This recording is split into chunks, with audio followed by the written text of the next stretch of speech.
Então vamos lá, né? Não sejamos cúmplice dos pecados das outras pessoas. Safira era uma mulher unida com o marido. Eles concordavam em tudo. E isso no casamento é necessário.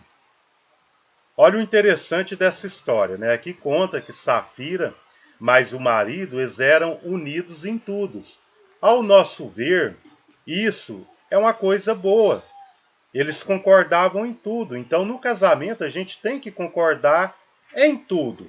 Mas aqui tem um porém. Há algo que essa história pode nos ensinar, que nem sempre é tudo aquilo que a gente concorda em comunhão, seja no casamento, seja na igreja, é do agrado de Deus.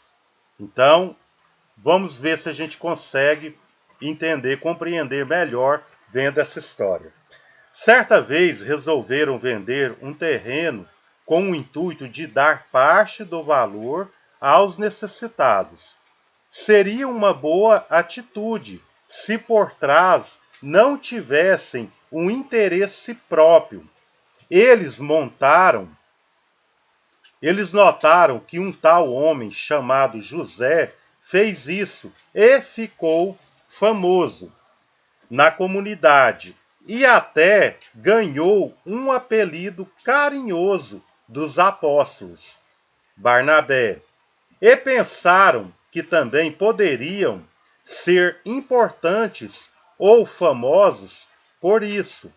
Concordaram em vender aquele terreno, porém retiveram parte do valor, mas disseram para a comunidade que estavam dando 100% do valor.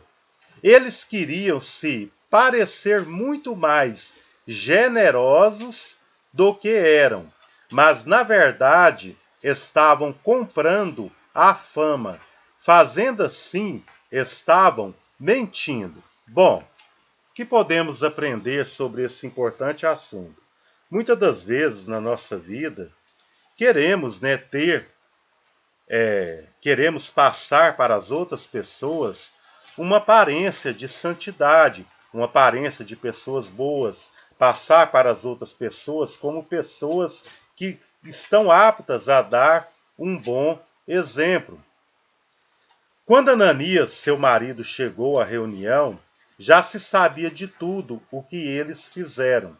E ele foi desmascarado na frente de todos. Puxa, hein? Já pensou nós todos aqui hoje, cuidando, está servindo a Deus em espírito e em verdade? Aí quando é fé, chega aquele grande dia, na volta do nosso Senhor Jesus, e todas as nossas obras vão ser desmascaradas na presença de todos. Já pararam para pensar nisso, meus irmãos? Que essa história representa a nossa vida aos pés de nosso Senhor Jesus, que vai acontecer exatamente igual aconteceu com Ananias na presença do nosso Senhor Jesus?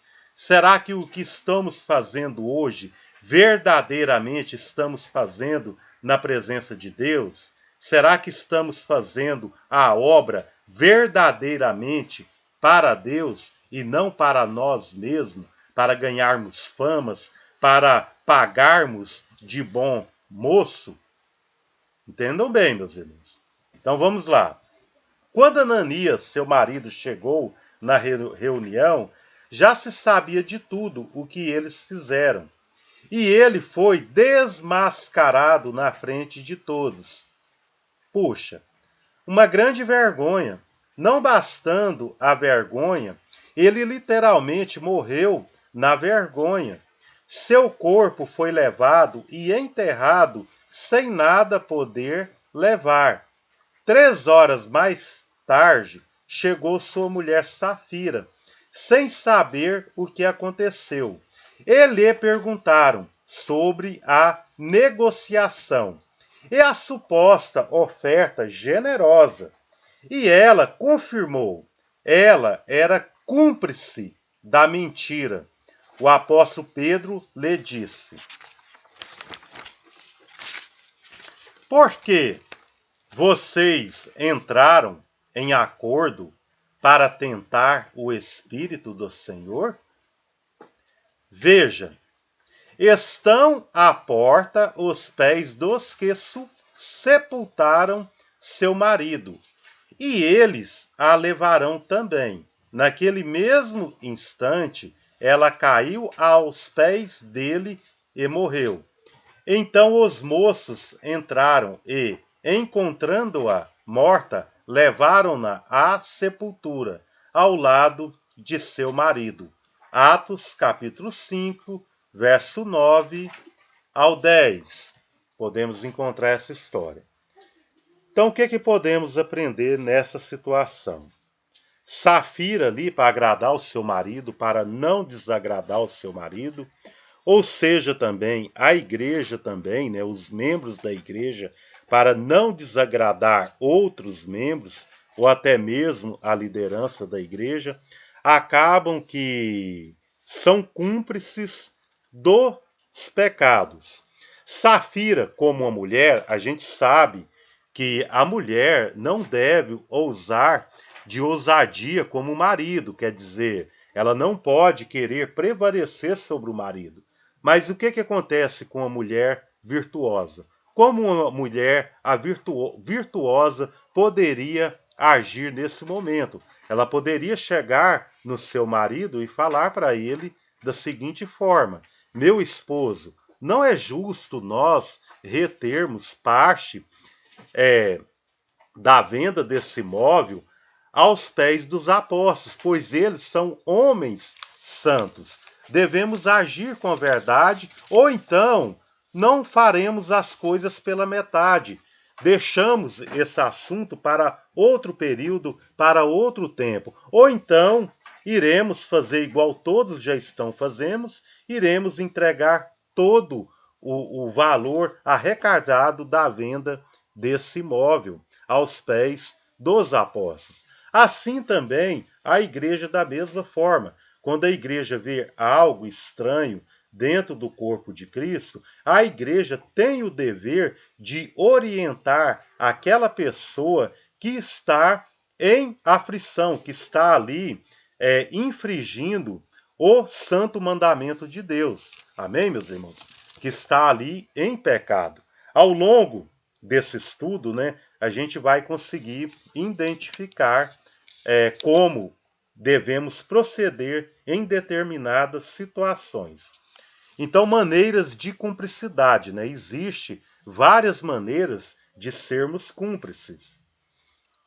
Existem várias maneiras de ser cúmplice do pecado, incentivando, aconselhando, mandando fazer no seu lugar, compartilhando, consentindo, provocando, elogiando o pecador, ocultando o pecado, para que não seja descoberto, e corrigido, silenciando e defendendo o malfeitor. Tudo isso é muito comum de se ver nas redes sociais, e tudo isso é cumplicidade com o pecado. Um bom conselho que não é novo e diz que devemos nos posicionar e até repreender.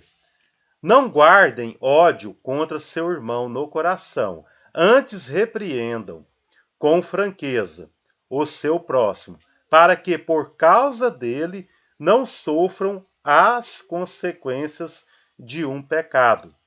Levítico 19, verso 17. Então vamos ler de novo Levítico 19, 17. Não guardem ódio contra seu irmão no coração. Antes repreendam com franqueza o seu próximo, para que por causa dele não sofram a consequência de um pecado. Então, muitas das vezes a pessoa acha que é fácil viver em santidade. Muitas das vezes achamos que é só falarmos que somos crente e pronto. Não é bem assim, meus irmãos. O verdadeiro crente, aquele crente que vai ser salvo, aquele crente que vai estar de pé na presença do nosso Senhor Jesus, ele tem que estar atento, ele tem que estar vigilante. Por isso que várias vezes nas Escrituras Sagradas a gente vê a palavra sede sóbrios, sede vigilante. O que é uma pessoa vigilante? É uma pessoa atenta, que está sempre atenta, ela examina a si própria, ela olha para si próprio e vê se tem algo nela que precisa ser mudado. O Senhor Jesus certa vez falou também que primeiro devemos olhar a trave que está em nossos olhos para depois tentar tirar o cisco que está no olho de nosso irmão. Então, primeiramente, é necessário que façamos um autoexame de nós mesmos, da nossa consciência, do nosso proceder, do nosso agir intimamente, né? Para que possamos reconhecer qualquer tipo de desordem em nossas vidas, para que possamos corrigir antes mesmo de ir e procurar tirar o cisco que está no óleo de nossos irmãos. Então, ser vigilante, ser sóbrio, é isso, meus irmãos. Então, não guarde ódio contra o teu irmão, mesmo que possamos ver o pecado, alguma atitude do nosso irmão, que nós não venhamos na repreensão desse irmão, na exposição do pecado desse irmão, não venhamos também guardar ódio, guardar rancor deste irmão. Lembra que a nossa luta é contra principado e potestade, não é contra a carne, não é contra o ser, contra a pessoa de nosso irmão ou de nosso próximo. Amém? Entendido isso? Então, Levítico 19:17. Não guardem ódio contra teu irmão no coração. Não sou eu que estou falando aqui, meus irmãos. É a palavra de Deus que está em Levítico 19. Então, não guardem ódio contra o teu irmão no coração. Antes, repreendam com franqueza o seu próximo, para que por causa dele não sofram as consequências de um pecado. Então, se eu vejo um irmão meu pecar e eu não o repreendo, eu não mostro o pecado para ele, e ficar de boa, como Safira também ficou, como Safira também não exortou o seu esposo, eu também vou ser cúmplice do pecado dele. Eu vou sofrer as consequências do pecado do meu irmão. Entenderam bem, meus irmãos? A importância de colocarmos, de termos uma posição perante o Senhor. Lembra, não somos seguidores de homens, mas sim de nosso Senhor Jesus. Amém, meus irmãos? Então vamos ler de novo, para que possamos compreender bem. Não guardem ódio contra teu irmão no coração. Primeiro passo.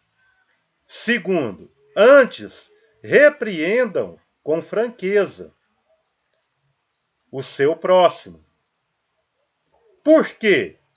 Para que, por causa dele, né?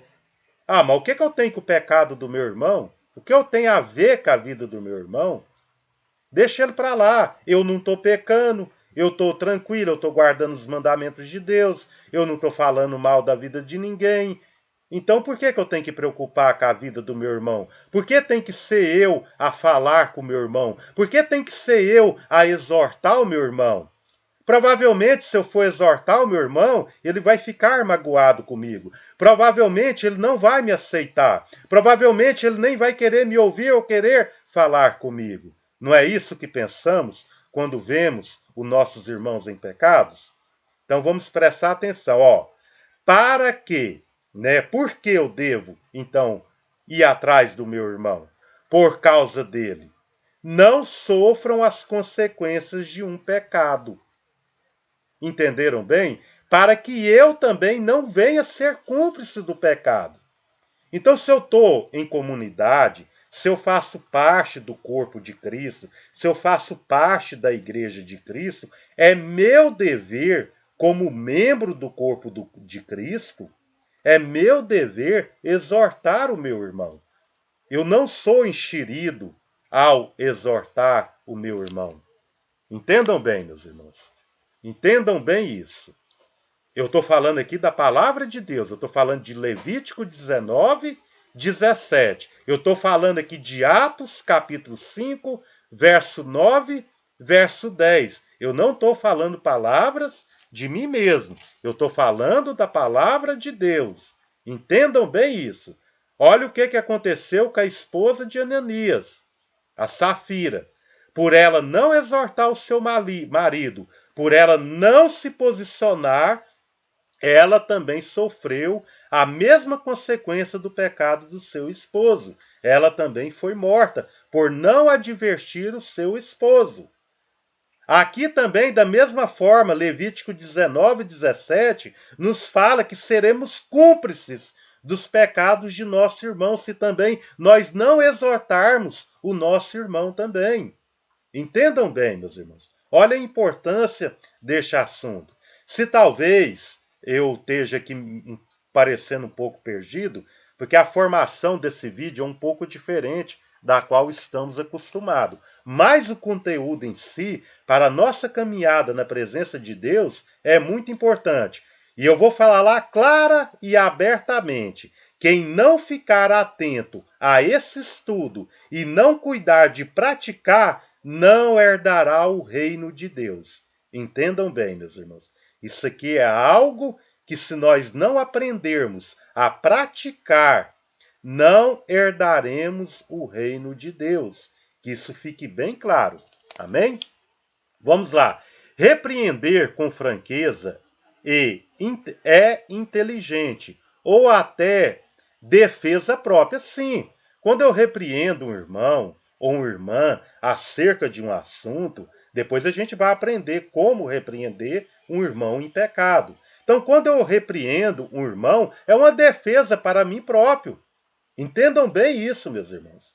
Eu estou me autodefendendo ao repreender um irmão. Por quê? Para mim não cair na mesma condenação que, se ele não mudar de vida, eu também venha a padecer pelo mesmo pecado, mesmo sem eu fazer o mesmo pecado que ele.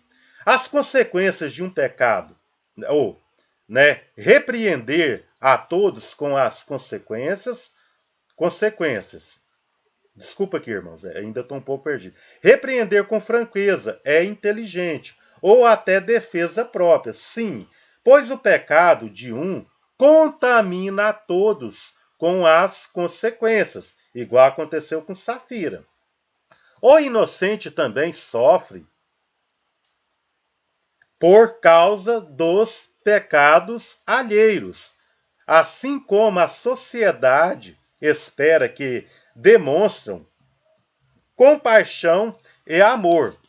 Precisamos também mostrar-lhe o que é certo, nós nos opondo ao pecado. Hoje eles podem querer te apedrejar por causa disso, mas uma vez arrependidos, o agradecerão. E mais importante, lá no reino dos céus, receberão como amigos.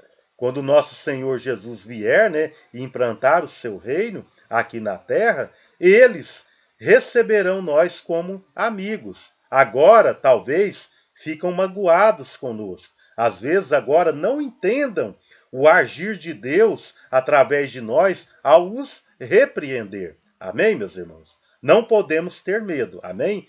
Nestes dias em que o ódio está escondido atrás do muro virtual da internet, e nós podemos ser atacados sem poder reagir, tem que ter coragem de ficar com o que é certo e denunciar o pecado. Antigamente, alguns teólogos faziam uma teologia que mandavam os santos para os santos para o céu e os pecadores para o inferno. Hoje a gente sabe que o inferno nada mais é do que a própria sepultura. E a gente sabe também que o céu é o trono de Deus, é o lugar de Deus e de seus anjos. Então os santos herdarão a terra.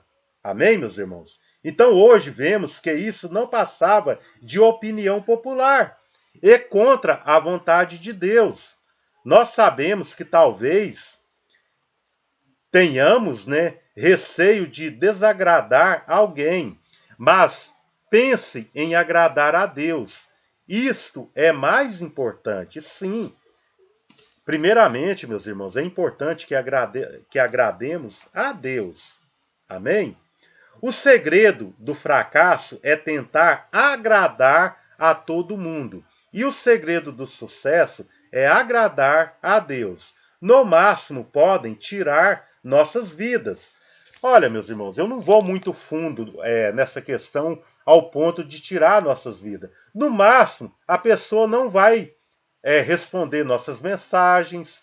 No máximo, a pessoa vai cortar todos os vínculos conosco. No máximo, as pessoas vão falar mal de nós. No máximo, falar calúnias, nos difamar, falar coisas a qual nós não devemos. E talvez alguma coisa, que fomos pegos em contradições, mas no máximo que vão poder fazer são isso. É isso, Não tenham medo disso, porque Deus lhe promete vida verdadeira e eterna. Por outro lado, é preciso ter bom senso para saber como corrigir a quem se ama. A forma como se corrige uma pessoa é tão importante como a correção. Deixa eu só cumprimentar os irmãos que chegou. Davi, Pai seja contigo, seja bem-vindo. João Paulo, Pai seja contigo, seja bem-vindo. Reino Filadélfia, Pai seja contigo, seja bem-vindo. Irmão Fabiano, Pai seja contigo, seja bem-vindo. E um feliz sábado. Ainda é importante ter bom senso para saber quando deve afastar-se de tais pessoas.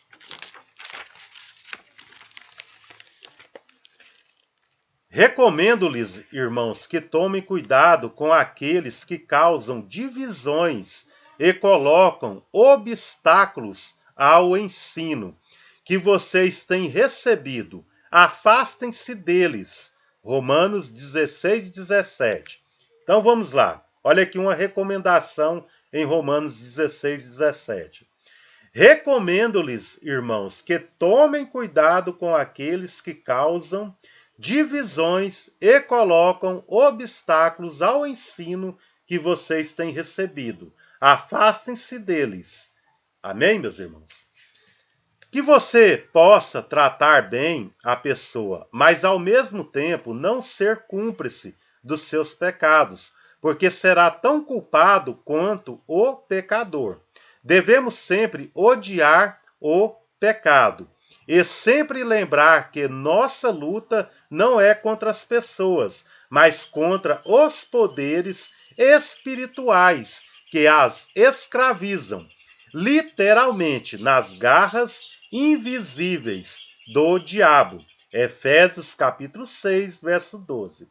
Se a pessoa não está em Cristo, devemos orar por ela e criar oportunidade para compartilhar o evangelho, que a todos pode salvar. Não devemos nos meter na vida das pessoas e julgá-las e condená-las antes de lhes pregar o evangelho.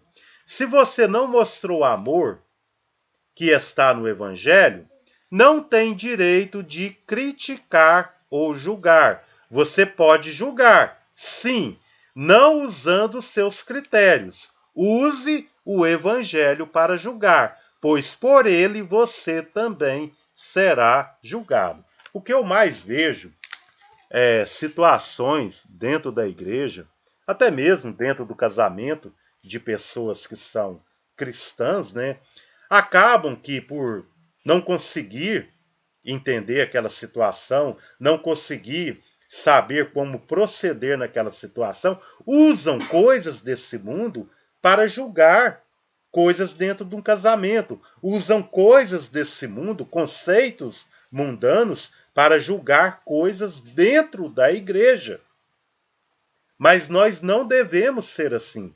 Devemos usar as escrituras sagradas, os critérios que as escrituras sagradas nos ensinam para proceder em um julgamento, seja em nossa vida íntima, né, dentro de casa, no casamento, com seus filhos, com seu esposo, com a sua esposa, também dentro do corpo de Cristo, que é a igreja de Deus também. Não podemos pegar coisas de fora, ensinamentos de fora, para querer julgar dentro da igreja, para querer implantar dentro da igreja. Isso é trazer fogo estranho para dentro da igreja. Isso é trazer doutrina que causa divisão dentro da igreja. Entendam bem, meus irmãos. Existem várias maneiras da gente fazer isso dentro da igreja e dentro do nosso relacionamento conjugal. Amém? Pois como haveria de julgar os de fora da igreja? Não devem vocês julgar os que estão dentro? Deus julgará os de fora. Então, primeiramente devemos julgar a nós mesmos. Depois, os de dentro da igreja. Porém, meus irmãos, não podemos pegar conceitos mundanos para corrigir a igreja.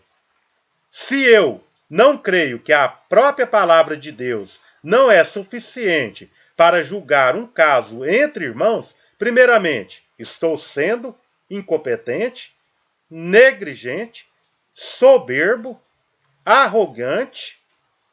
Entendam bem, meus irmãos.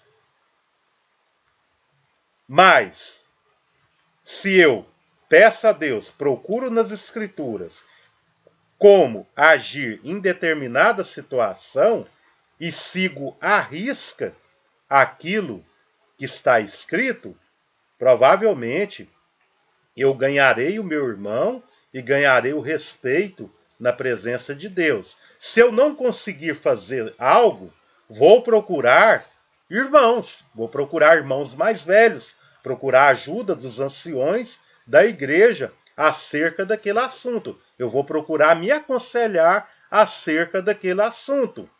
Entendeu, meus irmãos?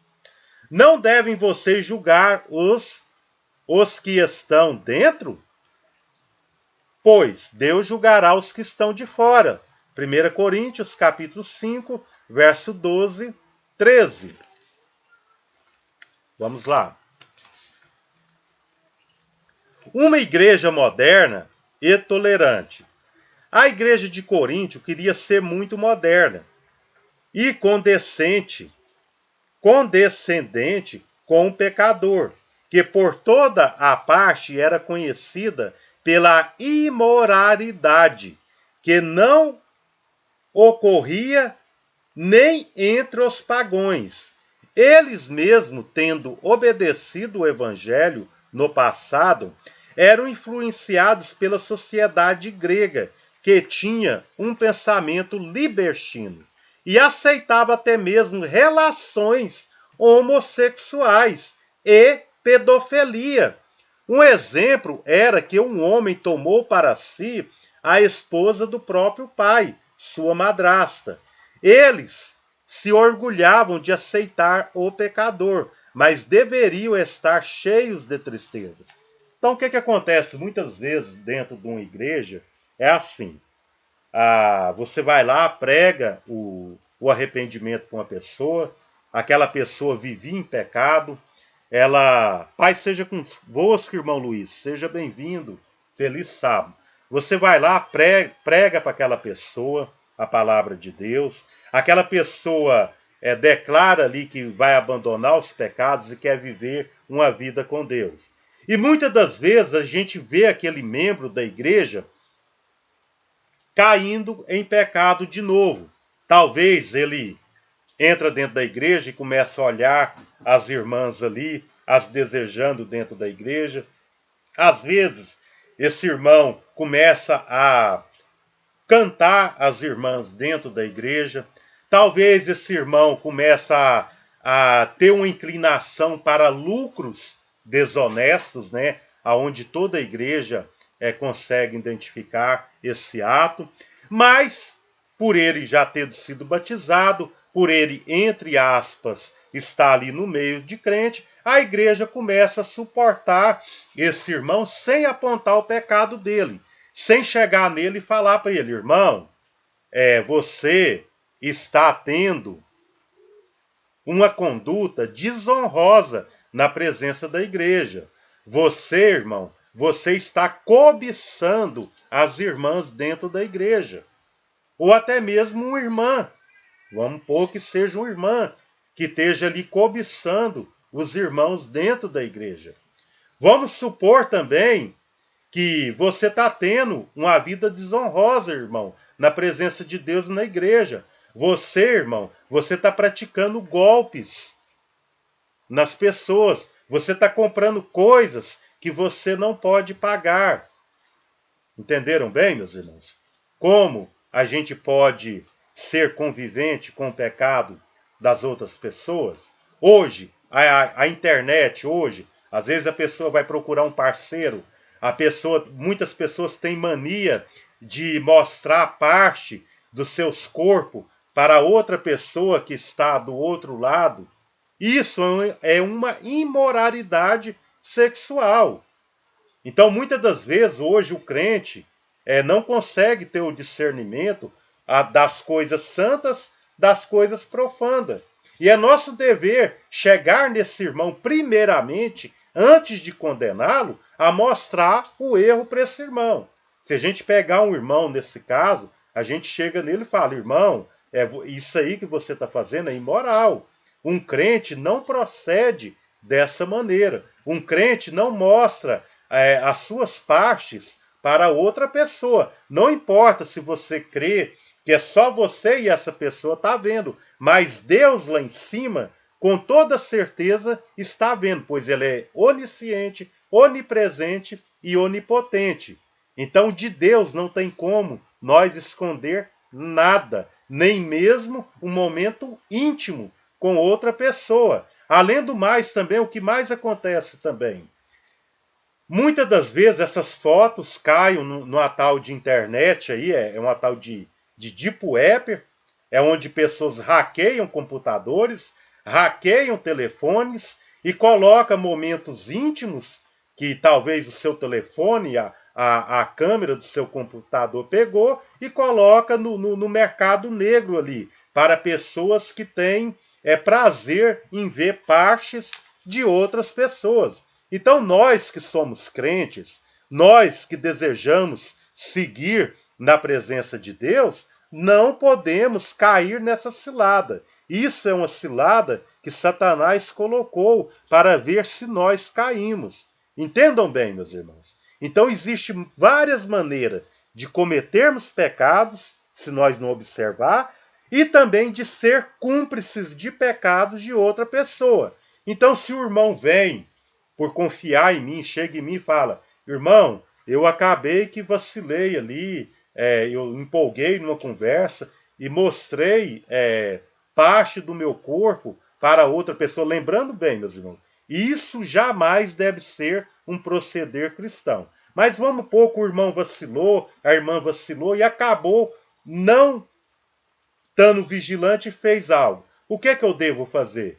Eu tenho que chegar nesse irmão e falar, irmão, isso é errado, irmão. Não faça mais isso. Agora, se eu advirto esse irmão e ele continua fazendo, aí eu tenho que considerar esse irmão como gentil e publicano. A valer por 2 ou 3 a demonstração. Eu chego nesse irmão, falo para esse irmão, irmão, é pecado, irmão, um crente não pode fazer isso. Deus está vendo isso. Você não pode. Amanhã ou depois esse irmão torna a fazer de novo. Eu falo para esse irmão de novo, irmão, você não pode. Na terceira vez, eu não vou ter nada com esse irmão. E vou ter que contar para a igreja acerca do pecado desse irmão. Para quê? Para que a igreja esteja ciente que eu não recusei a presença desse irmão em vão. Eu tive motivos para não falar mais com esse irmão, para considerar ele como gentil e publicano. E que para a igreja também possa fazer o mesmo, para que a igreja esteja ciente, até que esse irmão de fato venha se arrepender. Porém, se esse irmão de fato arrepender, pedir perdão, aceitamos ele sem nenhuma restrição. Entendam bem, mas para isso tem que ter mudança de vida. Não podemos aceitar esse membro e ele continuar cometendo os mesmos erros. Amém? Então vamos lá. Que está no. Não devemos nos meter na vida das pessoas e julgá-las e condená-las antes de lhes pregar o evangelho. Se você não mostrou amor que está no evangelho, não tem direito de criticar, sim, ou julgar. Você pode julgar, sim, não usando seus critérios. Use o evangelho para julgar, pois por ele você também será julgado. Amém? Traz um copo d'água aí para mim. Pois, como haveria eu de julgar os de fora da igreja? Não deve julgar os que estão dentro, Deus julgará os de fora. 1 Coríntios, capítulo 5, do verso 12 ao 13. Uma igreja moderna e tolerante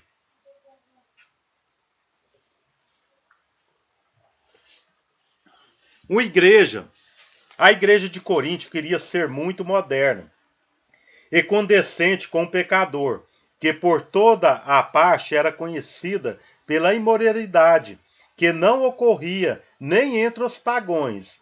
Eles mesmo, tendo obedecido o evangelho no passado, eram influenciados pela sociedade grega, que tinha um pensamento libertino e aceitava até mesmo relações homossexuais e pedofilia. Um exemplo era que um homem tomou para si a esposa do próprio pai, ou seja, sua madrasta. Eles se orgulhavam de aceitar o pecador, mas deveriam estar cheios de tristeza e até expulsar o pecador dentre eles. Tirar a laranja, podre do meio das outras laranjas. Quer dizer, se você mantém uma pessoa com pecados graves dentro da igreja, você vai estar contaminando todo o corpo de Cristo. Entendam bem, meus irmãos. Não é porque a pessoa errou que você já tem que ser o primeiro a tirar a primeira pedra. Primeiro você adverte, primeiro você mostra o erro para teu irmão. Se ele reconhecer o erro e pedir perdão, você aceita ele. Na segunda vez, da mesma forma. Também temos que entender também, meus irmãos, se a pessoa não sofre de nenhuma doença. Temos que entender se a pessoa não tem nenhum problema psicótico. Entendam bem, meus irmãos. Todo caso de julgamento dentro da igreja, dentro do corpo de Cristo, tem que ser examinado com critério, com responsabilidade. Porque senão Deus também não vai ter misericórdia de nós também.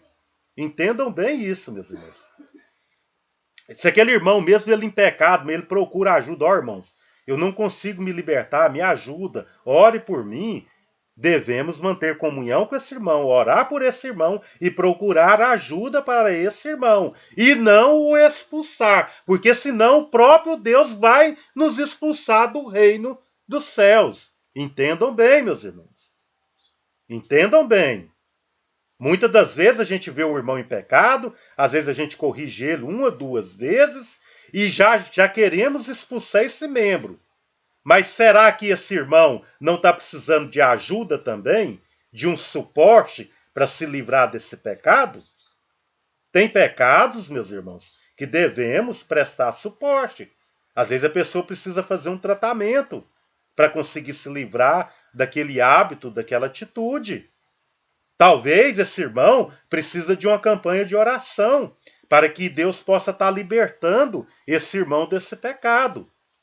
Porque geralmente uma pessoa imoral, por exemplo, uma pessoa que tem hábito de trair o esposo, ou uma mulher que tem hábito de trair o marido, essa pessoa ela sente prazer.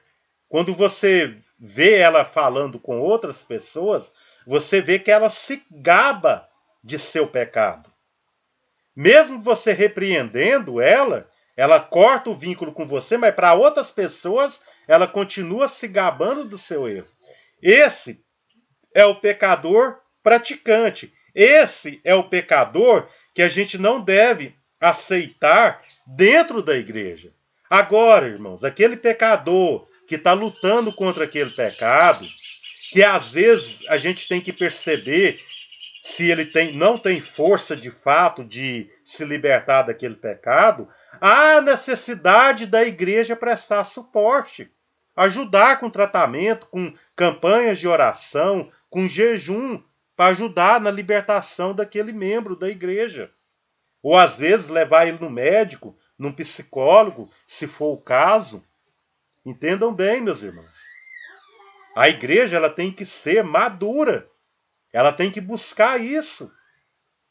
Porque senão o Senhor Jesus vai falar, eu também não te conheço. Amém? Porque todos nós, em um momento ou outro, vacilamos em uma coisa ou outra, meus irmãos. Infelizmente. E para Deus não existe pecado pequeno e pecado maior. Todos são pecados.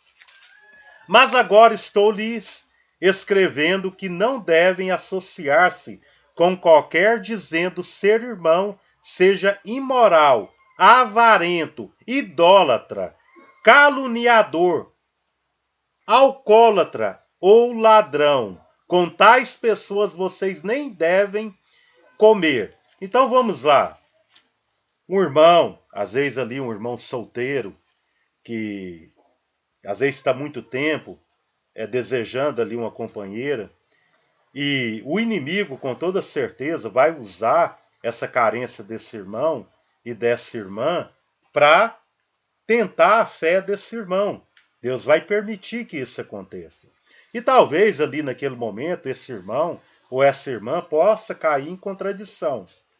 E eu passo a saber disso, que esse irmão ali, ele negligenciou, né, foi ocultado, né, da mente dele, como um cristão procede nessa situação, e ele segue os conselhos desse mundo, né, a vida mundana, assim como a igreja de Coríntios, querendo deixar o mundanismo entrar dentro da igreja, e ele não observa e acaba, pela sua carência, esse irmão, essa irmã, não vigiando e acaba ali caindo em pecado. Esse irmão chega em mim e me fala, ou eu fico sabendo por outra pessoa, vai ser eu a primeira pessoa a condenar o meu irmão? Sem antes primeiro ter compaixão do meu irmão? Sem antes primeiro chegar no meu irmão ou na minha irmã e falar para ele ou para ela? Falar, meu irmão, a Bíblia não ensina a nos relacionar dessa maneira. Dessa maneira, são as pessoas perdidas desse mundo que assim o faz. Eu vou mostrar o pecado para o meu irmão e para minha irmã. Se a segunda vez aconteceu da mesma forma, eu vou mostrar o pecado. Na terceira vez, meus irmãos, antes de eu abandonar esse irmão, porque eu tenho que entender. Eu tenho que entender esse texto bem aqui, ó. Mas agora estou escrevendo que não devem associar-se com qualquer que, dizendo ser irmão, seja imoral. Imoral, meus irmãos, é uma pessoa que não é uma pessoa que cometeu uma ou duas imoralidades. É uma pessoa que tem prazer na imoralidade. Entendam bem. A pessoa ela quer viver na imoralidade. Às vezes um irmão comete alguma imoralidade, mas às vezes ele é fraco. Às vezes ele precisa de ajuda. Às vezes ele precisa ir no médico. Às vezes ele precisa de um psiquiatra. Às vezes ele precisa de oração. Agora, se eu tentei todos esses meios, se eu procurei ver se esse irmão, se essa irmã, ela não está cometendo esse tipo de pecado porque ela está precisando de oração, ou porque ela precisa de um tratamento médico, de um tratamento psiquiátrico, aí sim, meus irmãos, aí sim, essa pessoa de fato é imoral. E uma pessoa imoral, meus irmãos, ela é imoral a todo momento. Todas as oportunidades, todas as brechas, ela é imoral, ela pratica a imoralidade. Seja a imoralidade de falar mal do próximo, seja a imoralidade sexual, seja toda sorte de pecado, meu irmão, que se possa cometer uma pessoa. Todo momento, toda brecha, ela vai ter prazer. Ela vai ter uma aparência de santidade, mas ela sempre vai procurar Essas pessoas devemos nos afastar. Não é uma pessoa que às vezes está tendo dificuldade de se libertar, meus irmãos. Existe o processo. Você não vira crente do dia para a noite. Você não vira salvo do dia para a noite. Só na hora que o Senhor Jesus voltar, aqueles que estão se esforçando para ter uma vida digna na presença de Deus, no abrir e piscar de olhos, vão ser transformados. Até lá há um processo. Até você morrer, até o Senhor Jesus voltar, você vai estar passando por um processo. Entenda bem, meu irmão e minha irmã. Você vai estar passando por um processo. Tem pessoas que é rápido no processo. Tem pessoas que demoram mais. Entenderam bem, meus irmãos? Tem pessoas que demoram mais. Ah, mas eu fui rápido. Aí meu irmão que está demorando mais melhorar suas atitudes, eu já vou logo condenar ele? Com toda certeza, meu irmão, você vai ter alguma coisa em oculto que você faz e não perceba que para Deus é desagradável. E com o mesmo critério que você estiver julgando o teu irmão ou a tua irmã, você também será julgado. Entenda bem. Então não ter nada com um imoral, um avarento, um idólatra, um caluniador, não é você percebeu alguma idolatria aqui, porque existe vários tipos de idolatria. A cobiça ao dinheiro, a idolatria. É você desejar algo muito, você colocar muito, esforçar muito o seu tempo em algo que não é da parte de Deus, é um tipo de idolatria. É, meu irmão. É um tipo de idolatria. Não é igual aquela idolatria que você ajoelha ali, faz oração e tudo. Não. Mas existe. Se você pegar e dedicar muito o seu tempo em algo, é um tipo de idolatria. Se você colocar sua confiança incondicional em uma pessoa, também é um tipo de idolatria. Se eu não me engano, eu não lembro se é em Efésios, que a cobiça é um tipo de idolatria. Depois vocês procuram na Bíblia. Eu tenho guardado aqui em algum lugar, mas eu não lembro. Eu não sei se é Filemon, eu acho que é Filipenses. Acho que é em Filipenses fala que a cobiça é um tipo de idolatria. Então tem várias maneiras da pessoa praticar idolatria que ela nem sequer sabe. Lembra que a palavra do Senhor fala: meu povo padece por lhe faltar conhecimento? Então entendam bem. Então, mesmo que você não tenha conhecimento, mas teu irmão chega e te mostra que você está praticando idolatria, de em vez de se rebelar contra ele, você tem que se arrepender. Então, se cobiça é um tipo de idolatria, uma confiança exagerada numa pessoa também é um tipo de idolatria, meus irmãos. Um tempo que você dedica muito a um assunto, a uma pessoa, que não seja a palavra de Deus, também é um tipo de idolatria. Entendam bem isso. Mas essas pessoas, meus irmãos, são pessoas que têm prazer. Tem pessoas que têm prazer nas coisas imorais. Tem pessoas que têm prazer em ser avarento. Tem pessoas que têm prazer em ser idólatra. Tem pessoas que têm prazer em ser caluniador. Elas caluniam as pessoas e acham que são santas. Elas não percebem que são caluniadoras. Tem pessoas que têm mania de pegar coisa. Pegar milho na roça dos outros, tá? Você passar na beira do milharal, por exemplo, e você ir lá e furtar uma espiga de milho.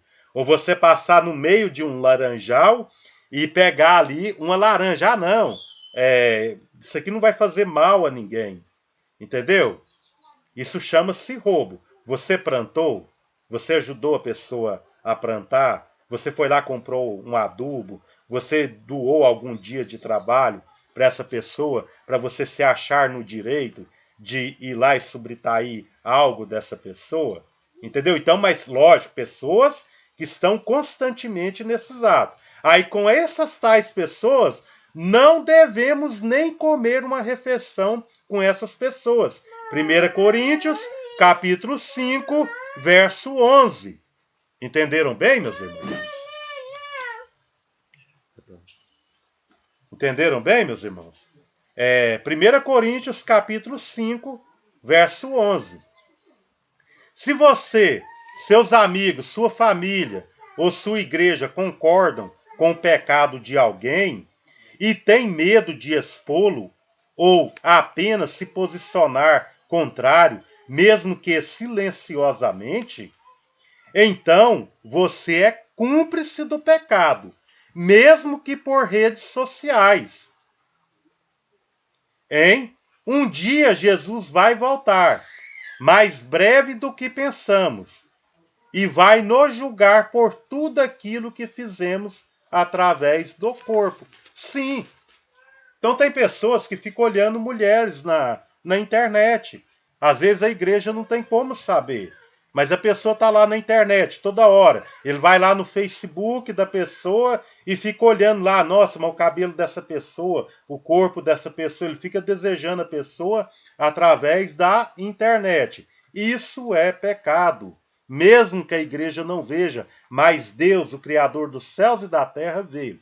Irmãos, eu tenho um segredo simples para compartilhar com os irmãos e com as irmãs. Então, você viu ali um homem na internet, seja no Facebook, seja no YouTube, ou no WhatsApp, ou uma mulher, você repreende em nome de Jesus. Você começou a achar que aquela pessoa é bonita, começou a ficar fantasiando aquilo naquela cabeça, começa a repreender em nome de Jesus. Pai, em nome de Jesus, tira isso do meu pensamento. E fica repetindo até Deus tirar isso do seu pensamento. Aquilo ali, meus irmãos, é o Espírito Santo de Deus te colocando à prova, para ver se realmente você é um crente fiel, se realmente você vai alcançar a sua graça. Entendam bem, meus irmãos. Então, mesmo que você está na internet, está você ali no teu quarto, sozinho, vasculhando ali na internet, você viu algo que te chamou atenção, que você sabe que pela palavra de Deus, Deus não gosta daquilo, mesmo que outras pessoas não estejam vendo. Repreenda aquilo no nome de Jesus. Peça a Deus, Pai, tem misericórdia de mim e tira isso da minha cabeça. Amém, meus irmãos? Então, tudo que fizemos ao nosso corpo, daremos conta. Deixa eu só beber mais uma água.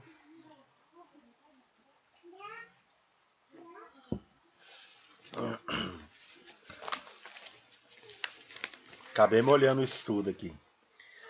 Pois todos nós devemos comparecer perante o tribunal, para que cada um receba de acordo com as obras praticadas por meio do corpo, quer sejam boas, quer sejam más. 2 Coríntios, capítulo 5, verso 10. Deus também é tolerante em relação ao pecador, porque você acha que você ainda não morreu sendo um pecador e desafiando o conhecimento de Deus. A diferença é que a tolerância de Deus é para revelar a sua bondade e não conivência com o pecador no seu pecado. E a bondade de Deus deve levar ao arrependimento, isto é, parar de fazer o que é contra a natureza divina. Meus irmãos, hoje foi mais um teste, né? Para ver o canal ainda. Esse estudo ele é um pouquinho maior, a gente vai terminar ele de novo. Então, a gente viu aqui, teve vários problemas, né? Para iniciar essa transmissão. Então, a gente vai continuar com esse estudo mais para frente ainda. Se inscreva no canal, né? Ouça o que o Espírito diz às igrejas.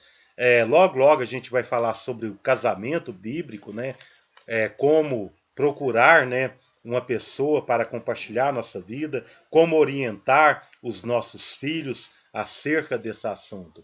Amém? Que a paz do nosso Deus e do nosso Senhor Jesus esteja com cada um de vocês. É só encerrar a transmissão aqui? Sim. Então foi bem aqui, ó. Aí apareceu aqui de novo, encerrar, não é? Isso. Agora vai lá no OBS. Agora eu vou no